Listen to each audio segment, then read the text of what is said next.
Tempat wisata Taman Kelinci Rawaborang yang berada di Jalan Lebak Muni Sako Baru, Kecamatan Sako Palembang banyak dikunjungi masyarakat.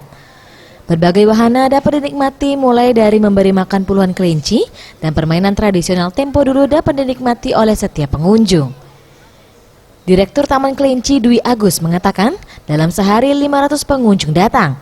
Jumlah ini akan meningkat di akhir pekan yang mencapai 1.000 pengunjung. Wahana favorit yang menjadi pilihan yakni Taman Kelinci karena pengunjung dapat berinteraksi secara langsung.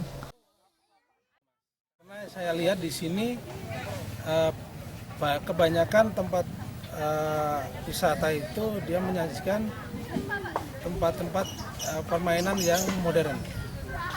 Makanya kita disediakan di sini untuk permainan tradisional biar untuk edukasi. Sementara itu salah satu pengunjung, Nia, memang sengaja datang mengajak keluarganya sebagai sarana hiburan. Di tempat ini menjadi pilihannya karena banyak wahana permainan selain berinteraksi bersama kelinci. Kebetulan dekat rumah, terus di sini juga tempatnya bagus, banyak wahana mainnya, hewan-hewannya juga lumayan banyak, beraneka ragam, jadi cocok buat edukasi. Pengunjung yang datang ke wahana ini hanya dikenakan tiket masuk sebesar Rp5.000. Tim Liputan Sriwijaya TV.